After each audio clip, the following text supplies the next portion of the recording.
you guys have been wanting to go on a field trip all year, so now that AP tests are over, I guess I can take you to see as history really happened with my incredible time machine. After all, I am Forrest Gump, but you guys can't change anything in the past, or they will have dire consequences in the future. Time machine? Yeah, right.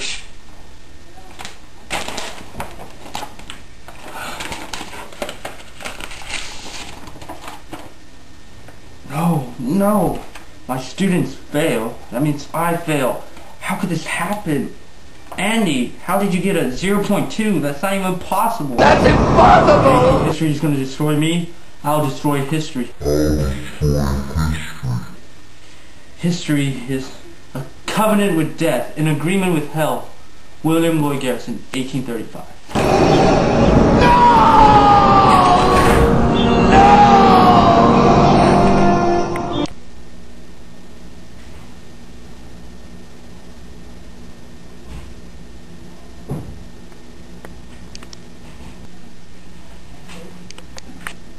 Neston's gone nuts! Sweet, no more homework. No, don't you understand? Neston goes back in time and changes history. Life as we know it ceases to exist. Quick, let's go after him. He must be following the DBQ documents from the test we failed. Quick, to the closet.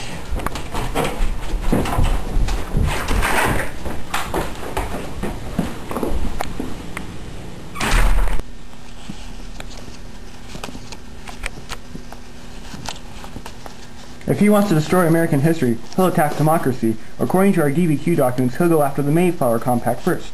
This was a blueprint for modern democracy, even though it's not actually a constitution. This covenant of government will let us combine ourselves together into a civil body politic. It shall be the Puritan model of a self-governing religious congregation. This covenant must be favored by God. At first we thought it would be cursed by that strange bearded lunatic screaming about heading for Bermuda, but the wrath of God sent him to his doom when he was swept overboard and disappeared in a blinding light. The devil must have consumed him. Document A.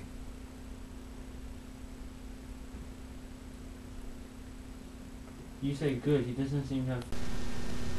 So, William Bradford and the rest of the Pilgrims made this social contract with ties to the beginnings of democratic government. They influenced those who followed in their footsteps, like Winthrop and the later Puritans, to be a model for the people, like a city upon a hill. Good, he didn't seem to have been able to change anything. Let's go to our next destination, the Declaration of Independence. Go.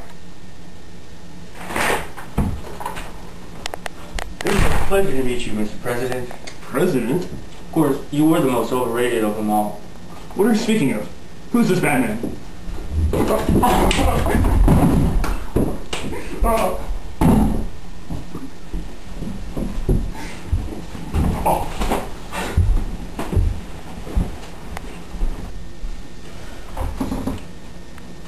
Declaration of Allegiance.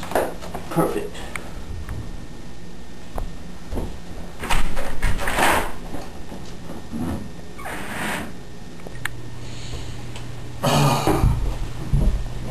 Crazy Batman.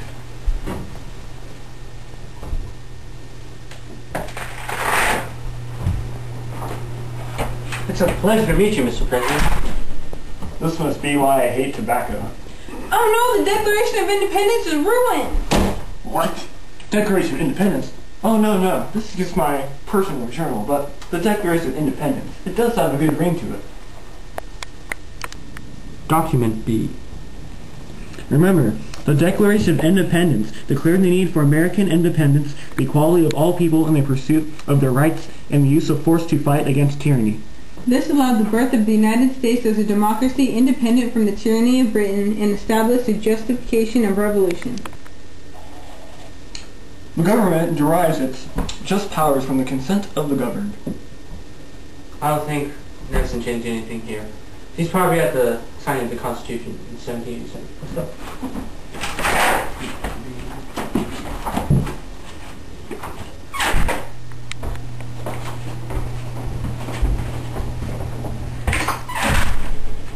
It is good that Neston did not tamper with one of our nation's most sacred documents, because in the words of Hamilton Madison, the decisions of the convention would decide forever the fate of the Republican government. Yes, but others also said that the majority would be in favor of a stronger central government, and this would protect the republic from, as Hamilton says, the imprudence of democracy. Hey look, they're the founding fathers now. There are again two methods of removing the causes of faction.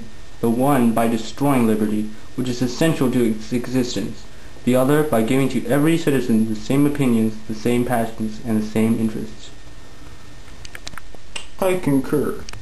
Document C. The founding fathers based the Constitution not from the powers of a monarch or the states, but from the people, who are directly represented by the legislature. The Constitution is the supreme law of the land. Doesn't seem like Nexton was ever here. I think I saw him being dragged away for being part of Shays' rebellion. Next, Marbury versus Madison.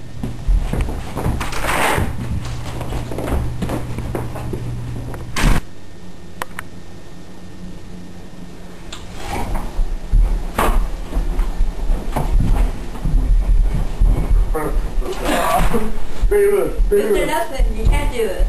This is the basis of judicial review. The decisions show the judicial branch's authority in declaring acts of the legislative and executive branch unconstitutional if they exceed the powers of the Constitution.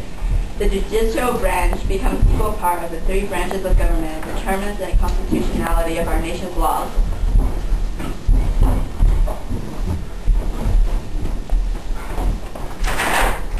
That's right. Document D. The judicial power shall extend to all cases arising under this Constitution and the laws of the United States. It is emphatically the province and duty of the judicial department to say what the law is. Our work here is done. On to the age of Jackson. So.